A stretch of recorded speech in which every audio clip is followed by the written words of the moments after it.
Dear students, myself, Dr. Himanshu Lapasha, and we'll be continuing with chapter number 3, Emotional Intelligence and Spiritual Intelligence. Now, first, let's understand what is emotional intelligence, which is also referred to as the short form as EI. So, what does EI refers to? It is the capabilities of a person to manage and control his or her own emotions and possess the ability to control the emotions of others also. It sometimes also refers to as emotional quotient. What is that? So it's the ability to influence, identify, and manage your emotions and express them in a way that are respectful and helpful to others that are around us. So this process also involves the ability to understand the emotions of people around you and responds with supportive and encouraging feedback. Understanding their emotions and those of others can help you better relate to others in a personal or professional setting. Now, let us understand the various dimensions of emotional intelligence. So, the first major dimension that we have is social awareness. How aware are you about your self's emotional intelligence? Are you in control of your own emotions? Are you able to clearly understand that what are the strengths or weaknesses or the needs and motives that are triggering your emotions? So the first point that we had is self awareness. How aware are you of your own self? The second dimension is, are you able to regulate your own emotions? Now, these emotions can be again good or bad, happy or sad. Do you take impulsive decisions, or are you able to control those impulsiveness? If you are a self regulated person when it comes to EI, can you change your emotions or can you manage your emotions according to the changing circumstances? When there are high emotional imbalances going on in your life, are you empathetic, where you are also able to understand the emotions of others, the emotional needs of others? Are you able to put yourself in someone else's shoes? What are the social skills? So, people with high emotional intelligence are usually excellent in relation management, or they are excellent in people management. When we talk about intrinsic motivation, intrinsic means internal. What motivates you to maintain your emotional intelligence or to balance your emotional intelligence? Which means that they are motivated by internal factors as compared to external factors. What triggers your emotions internally, and how are you able to control them or you are able to manage them? So, going more in detail on the first aspect, that is self awareness. So, when we define self awareness, so according to the Oxford Dictionary that we have, self awareness is defined as conscious knowledge of one's own character, feelings, motives, and desires. So over here we are not talking about personality. We are talking about the characteristic of a person. What are the different feelings that a person get? And are you aware of that feeling? There may be a possibility that you may feel very angry. You may not realize it, but the opposite person is realizing it. The motives or the intentions of you doing a particular activity. So all this is self awareness. There is one more very famous definition by these two psychologists, where they have proposed a definition where self awareness is the ability to focus on your own self and how your actions or thoughts or even emotions do or do not align with your internal standards. If you are highly self aware person, you can objectively evaluate your own self, you can manage your emotions, and you will be able to align those emotions with the behavior, with your values, and you will be able to take or you'll be able to understand correctively how others are perceiving it.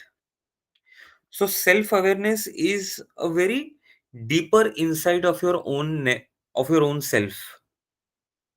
Now when we talk about the types of self awareness, self awareness are basically classified into two types. One is public self awareness and private self awareness. So when we talk about public self awareness, the emotions or the behavior that you are displaying, is that socially acceptable when you are in a common gathering or you are in public place? The kind of behavior that you are exhibiting, are people receptive to it? Are people okay with it? The second part is your private self awareness. So this is being able to understand and reflect one's own internal state. So all those people who are private self awareness are very introspective, approaching their feelings and reaction with curiosities. Now, when we talk about the second part, the private self awareness, this is where when you are in a closed environment, when you are uh, when you are with very few people, very limited people, people who know you uh, very well, or it could be even when you are with your own self. So, are you able to understand, or are you able to build better relation with those close people? Oh,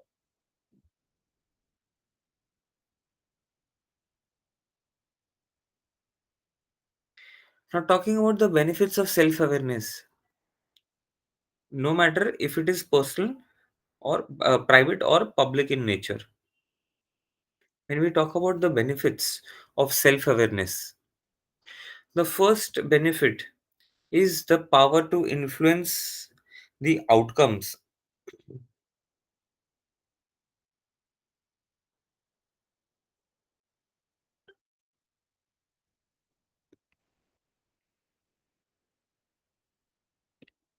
So you have the power to influence the outcome. You will be able to influence not only the outcome or the performance of your own self, but maybe also of your other people, your colleagues.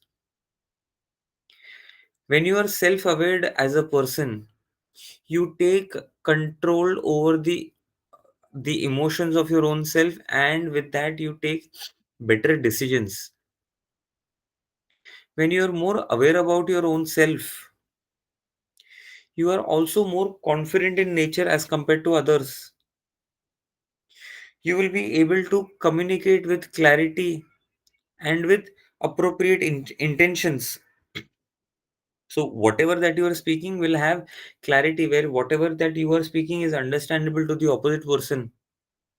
The intentions behind Your statement will again be very clear and transparent.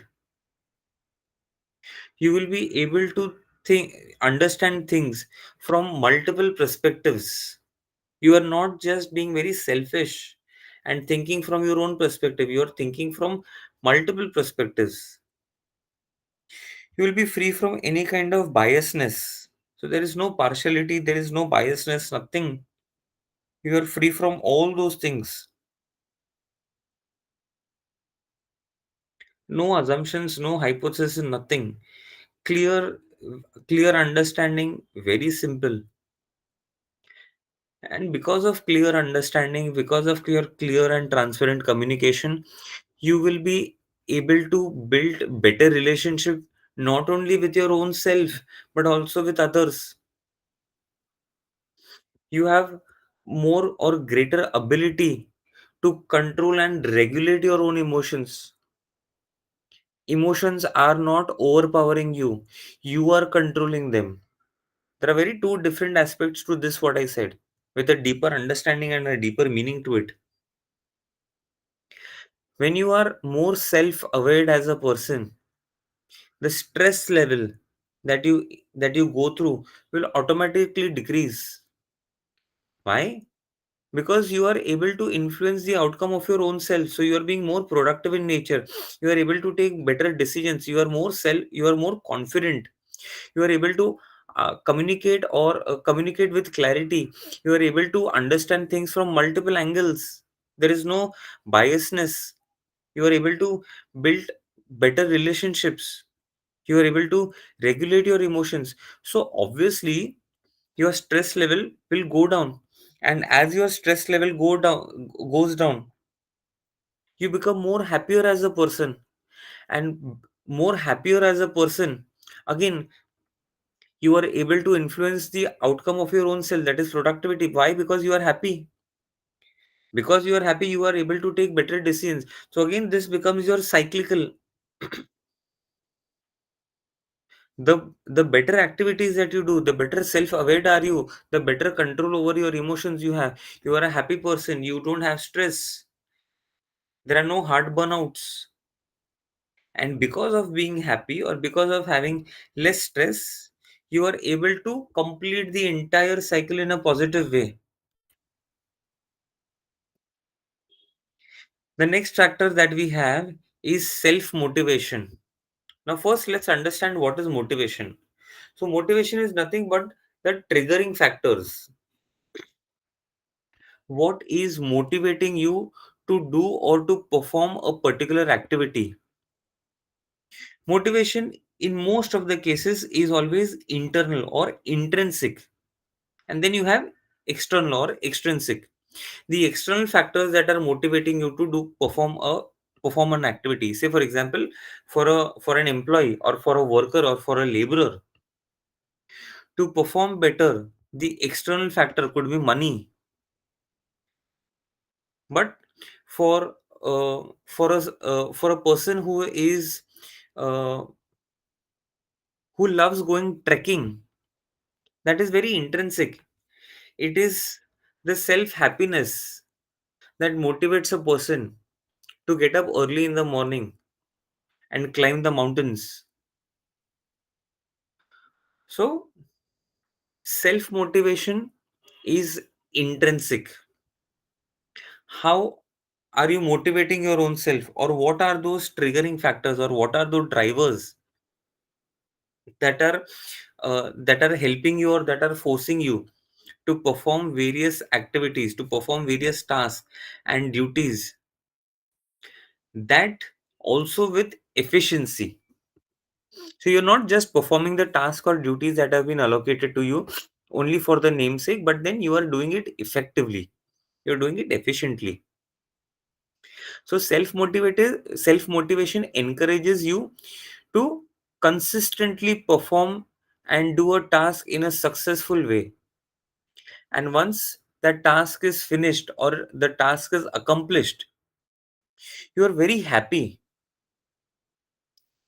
So you take pride in yourself of completing a task. You feel very satisfied. So, talking about the importance of self motivation, why is self motivation needed or why is it necessary? First, because it is intrinsic, you do it with your heart, and that is it, and that is what is required to if you want to survive in today's competitive world. You have some personal goals. If you remember, or if you will have studied, or if you understand Maslow's hierarchy of need theory, that is also where your motivation comes, self motivation. So there is a desire in your own self to achieve something in your life, irrespective of other people acknowledging it or not acknowledging it. But you want to achieve something. There are certain goals that you want to achieve. No matter if anybody is looking at it or not, you are doing it for your own self. That is your self esteem and self actualization of the Maslow's hierarchy of need theory. And obviously, when you are in a professional setup, when you are working in an organization, you want to do things in uh, an error free way. So doing well in professional setting, where you really want to work or you really want to do something, where you know your strengths and you are working on your weaknesses also. So even if you have setbacks, even there are if there are failures, you bounce back and you perform the activity. That is where your self motivation is. That even after setbacks, we are able to get up, we are able to perform that task. You don't have to run behind deadlines. You are anyways completing the deadline. Why? Because you are liking it.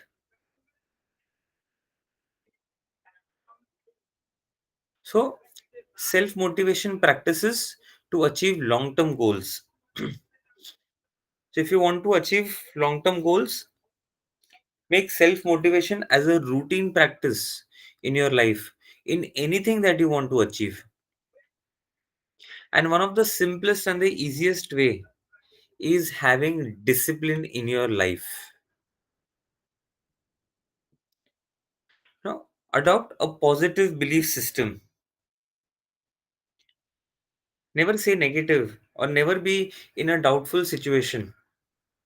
Always think positive. Always believe in positive system. And yes, no matter whatever come may, I will be able to achieve it. You are always having a positive vision in your mind, and that vision comes through vision boards. So there are many people that I have seen.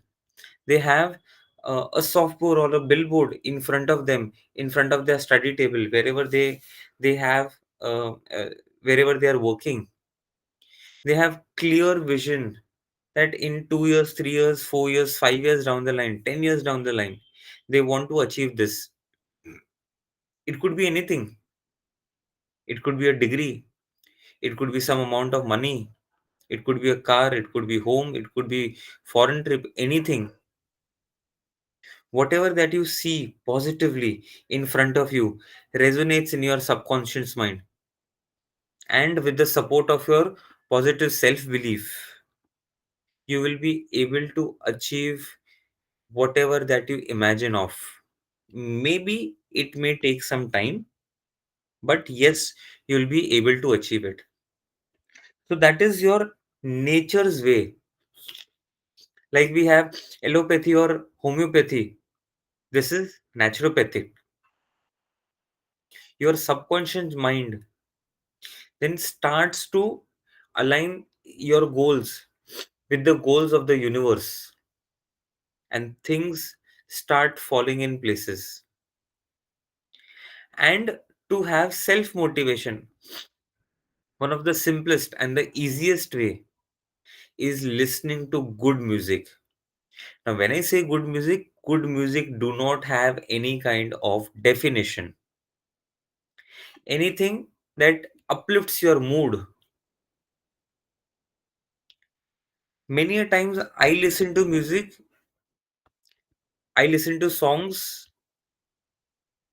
even if I don't understand the language, but the music is very peppy. It is making me joyful. My feet automatically starts to dance. So not just music, but there are many other ways or many other things which will help you to have that good vibe in your own self. When you create a good vibe for your own self, your aura increases, your aura starts to cleanse itself, and you attract good people, you attract positive people. And such kind of positive people will help you to have self motivation, because good people always motivates you, they don't pull you back. You do all these things, but apart from this, never leave your focus from important task. That is where you are prioritizing things, and for this we require discipline. Discipline is the key factor to not deviate from your task. So you can have priorities, which is more important, which is important, which is least important. So you can have priorities.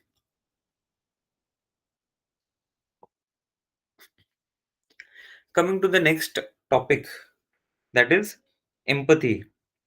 Now, in simple language, empathy is nothing but where you are keeping yourself in someone else's shoes and trying to understand the situation of the opposite person, even if you don't go through it, but you are trying to understand it. So this term was first introduced in 1909 by an English psychologist called as Edward Tincher.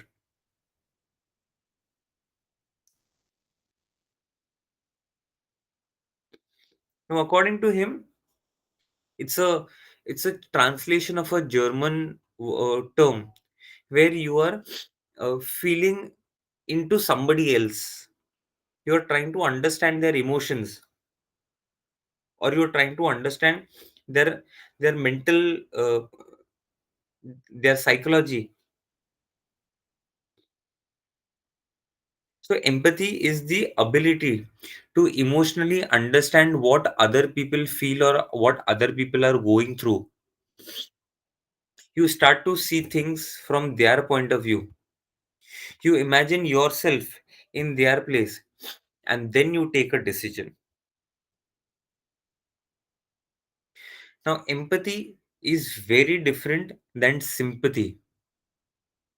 So these are two terminologies very different from each other. But many a times, as human being, we interchange the meaning of it. So empathy is very different. Sympathy is you are just feeling bad for them. Empathy is you are keeping yourself in their place and then feeling that sadness. Now, talking about the types and benefits of empathy. So, the first part of it is the types of empathy. You have effective empathy, you have somatic empathy, you have cognitive empathy. Now, what is effective empathy? Effective empathy involves the ability to understand other person's emotions and respond appropriately. There is a possibility that the opposite person is going through a hard time where he or she may have lost somebody in their life. So you are trying to understand the emotions of that person, that how it may would have been felt if you would have lost somebody in your life. And then we respond to a situation. We don't react. We respond to a situation, or we respond to people. We are not chemicals to react. We are human beings to respond. The second type is somatic empathy. Now, somatic empathy involves having a physical reaction in response to what other person is experiencing. So, Over here, the in the first part you are taking care of the emotional aspect. Now over here you are taking care of the physical aspect. And the third that we have is cognitive empathy, which involves being able to understand opposite person's mental state and what they might be thinking in response to the situation. So if you would have been in that person's place, how would you have behaved? So understanding someone's mental state is very difficult. You can at least understand the emotions or the physical needs, but mental state or mental needs are very difficult to be understood. So that is where the beauty of empathy comes. Talking about the benefits of empathy, if you understand empathy of the opposite person, your interpersonal relations with that person will start improving. You will be more self aware as a person, not only about yourself but also about others. You will be able to promote compassion and kindness. If you start understanding other people, you will be able to you will be able to spread more kindness. It will help you in your mental health treatment. So people who could motivate others are more empathetic in nature, where they are helping us psychologically. We talk to a friend and then we feel very relieved. Why? Because the opposite person is understanding ourselves. He or she is trying to understand our psychology. Many times we talk to a friend, we vent out everything and we feel very nice. The advice given by the opposite person also sounds very okay to us. Why? Because that opposite person has been empathetic with us. And with all these things doing, it helps to reduce our stress and anxiety. If you want to reduce your own stress and your own anxiety, be more empathetic. Don't be sympathetic. Be more empathetic towards the needs and wants, not only emotionally, but also physically, or if possible, mentally, with others.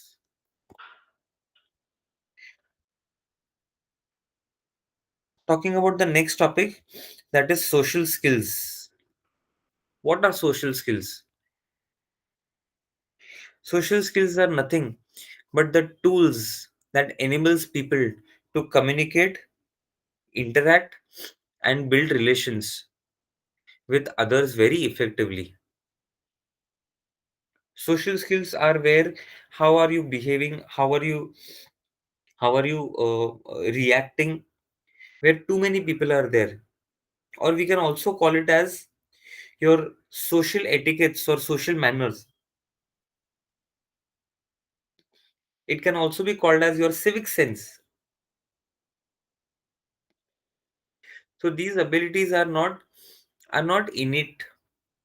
They have to be learned over a period of time, which needs to be part of your behavior and which we develop over a period of time when we interact with others, when we have experiences, good, bad, ugly, whatever experiences that we have.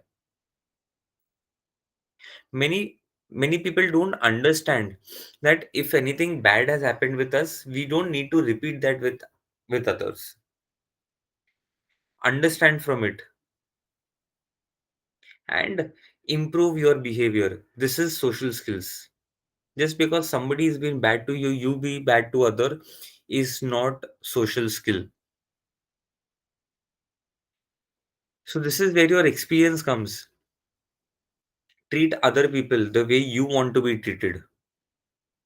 Social skills covers a wide range of behavior, which includes your verbal and non-verbal communication, your listening skills, the ability to negotiate and resolve conflict, the capacity to perceive and understand social cues. Social cues are nothing but unsaid words of the other person. Talking about the characteristics of social skills, social skills is nothing but effective communication, which we have already done in the previous chapters. Just to give you a brief of it, a recap, a reminder kind of, effective communication is nothing but clear, transparent communication. Whatever that you are saying has the same intentions, and the receiver of the message is also understanding it in the same way what you are saying. The opposite person is able to process the message with the same intentions and reciprocating to it, where even you are listening or understanding to it. This is called as effective communication. We have already done about empathy, conflict resolution. As human beings, there is bound to happen that we have conflicts with each other. We may have conflict with our own self also, which is called as intrapersonal conflict.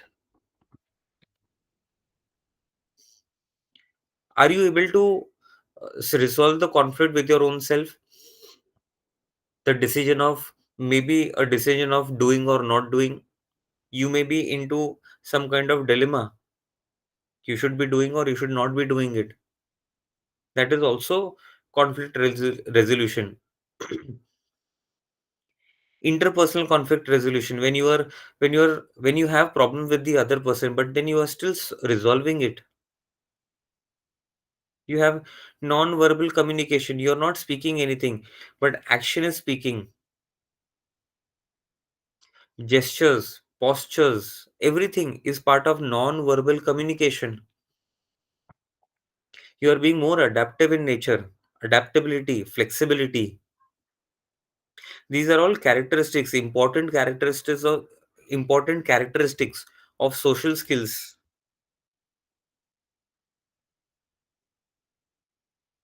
You are respecting others. Again, this is connected with your empathy.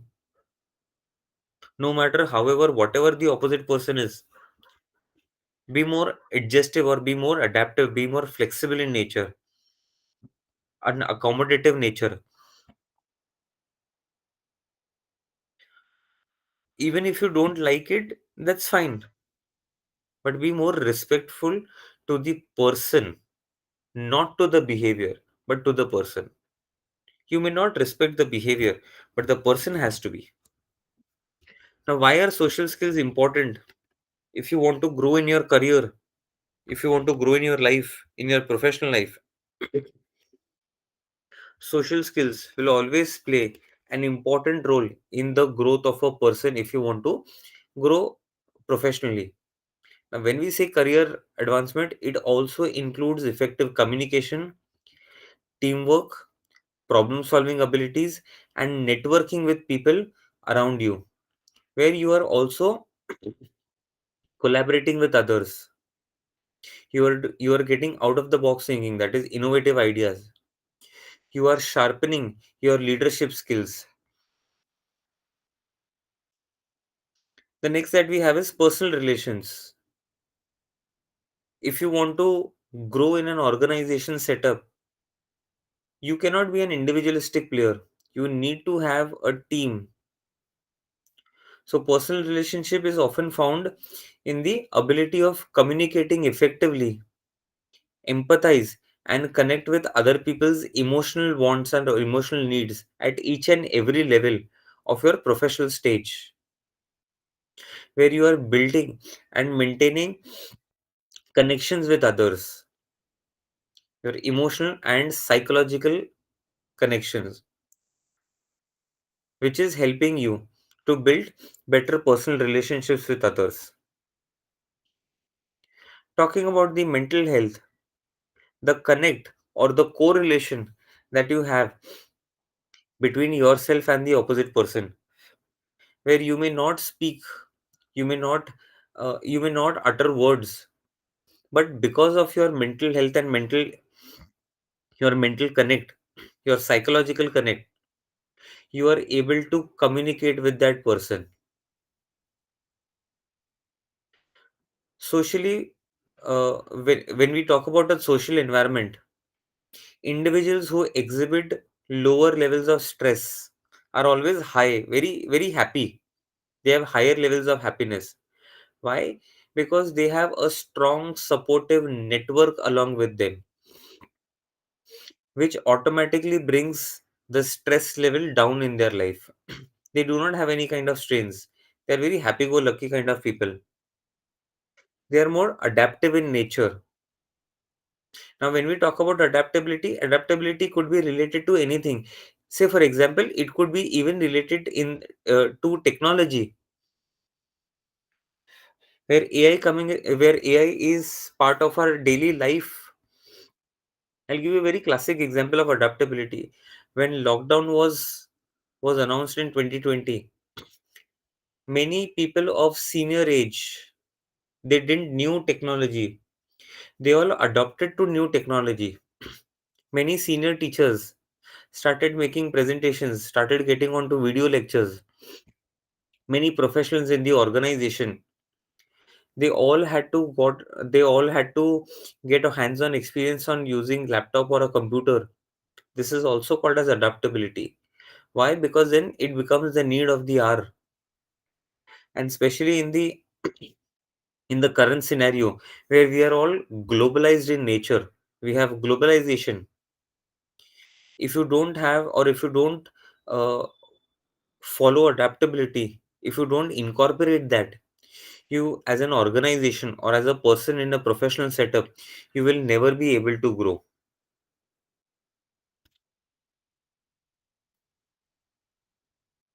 Now, this is the next topic, or we can call it as a theory. Now, this theory was made by two people, Mayer and Salovius. Now, this theory was proposed by them in 1997, which they call it as cognitive model of emotional intelligence. Now, according to Salovey and Mayer, there are four branches to this model, which are so arranged with each other in a connected way, where psychological processes and physiological interactions are all connected. Now, there are four aspects: perceiving emotions, facilitating through using emotions, understanding emotions, managing emotions. So all are interconnected with each other. So it's a kind of a cyclical model arranged in four parts, where they say, now according to them, a definition made by them, that the ability that emerges relatively early in development are to the left of the given branches, later developed abilities are on the right hand side, where people people high in emotional intelligence are expected to progress more quickly through the ability designed and to fasten more than them. So you have you have perceived emotions, you are facilitating through it, managing it, and understanding it. Or you can, I mean, if you search this model on the internet, you may even find diagrams which are stating that this is, are these four aspects, or these four pillars are divided into four quadrants.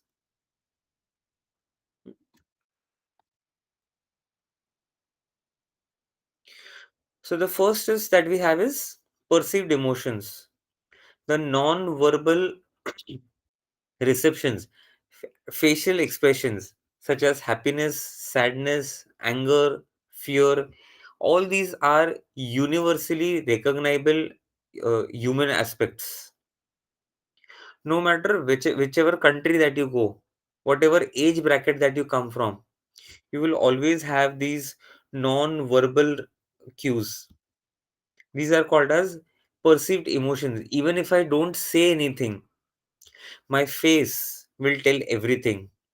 If I'm happy, if I'm sad, if I'm angry, if I have fear, or if I have any other kind of emotion, everything will be very obvious. Or you can even try to find out these emotions with voice modulation. The tone becomes more heavier or it's more lighter. The way of you speaking is in a funny side, or is in a uh, where you are sad, so your voice starts stumbling. So these are all where you have your perceived emotions. The second pillar that we have is using emotions to facilitate thoughts. Now what happens in this? So this was the capacity of the emotions to guide the cognitive systems and promote thinking and help direct thinking towards matters that are truly important.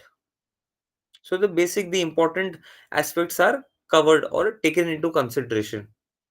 A number of research have been suggested, and there are many research that have been done on this.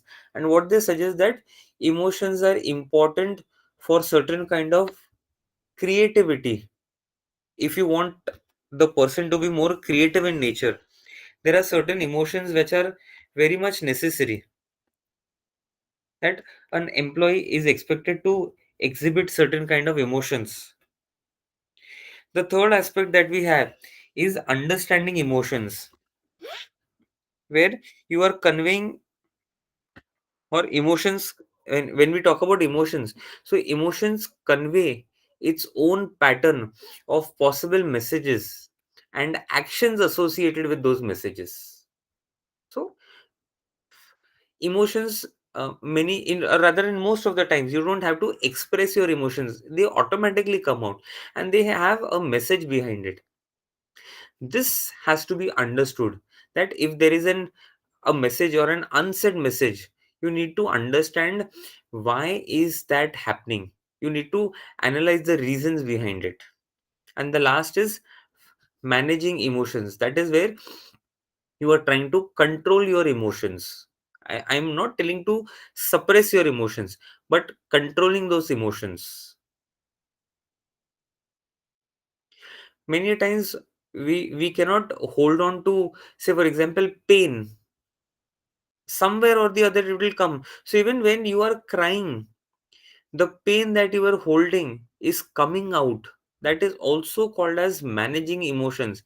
But the way that you cry is has significance over here.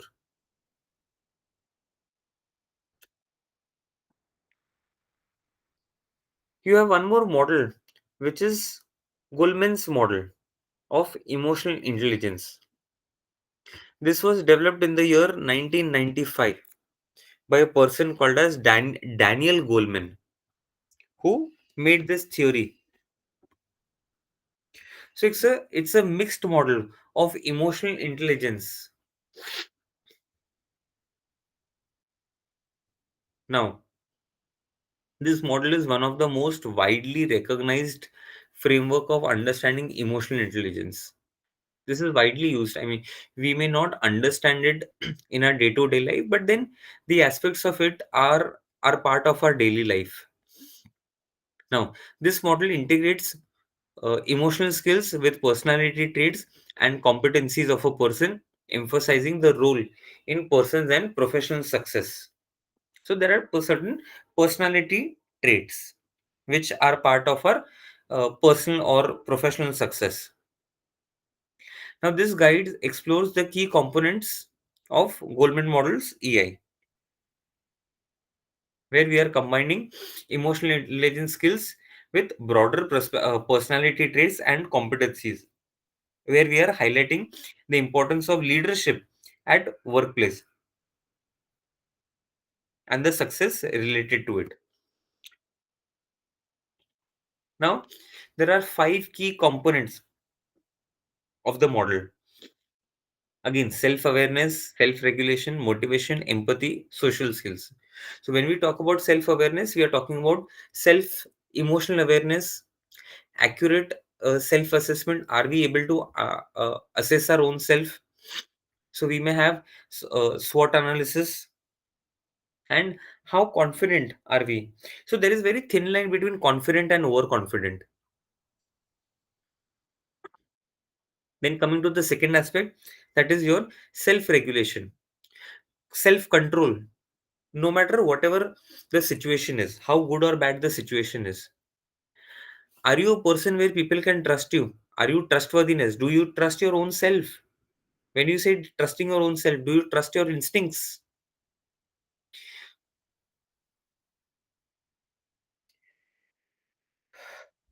Then you have your consciousness, your adaptability, your innovativeness, how innovative you are, or how conscious are you? Are you able to take responsibilities? Are you being adaptive or flexible in nature when you are handling change? Any kind of change management happens.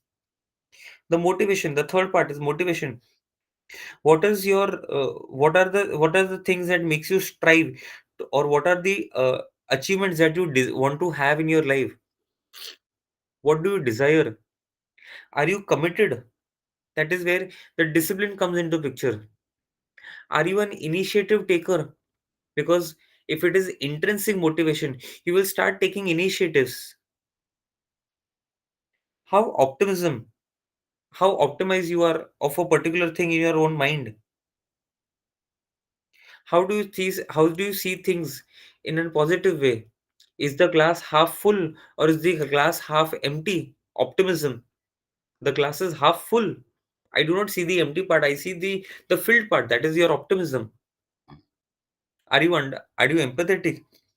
Understanding others, or uh, uh, helping other people to develop empathy in themselves? Are you service oriented? Are you working for the betterment of other people? Now this is required especially when you are working in service industry.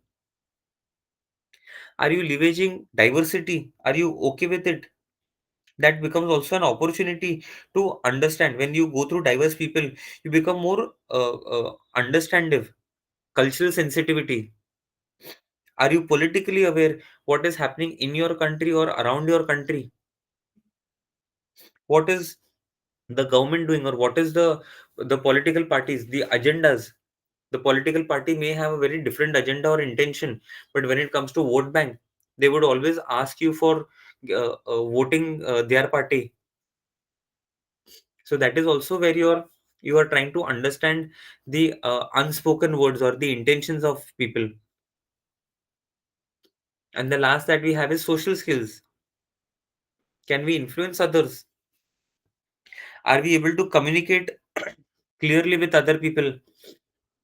Are we able to manage conflicts? Now I'm rushing through all these points. We are just brushing it because most of the points are already covered in either of the topic or in either of the chapter.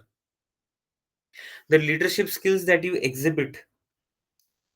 Are you embracing change? Change catalysts? Are you embracing change? Are you willing to take new changes? You are building bond with other people. You are collaborating with them. You are networking with them. Are you a team player or an individual player? So over here we require a team player when it comes to an organizational setup.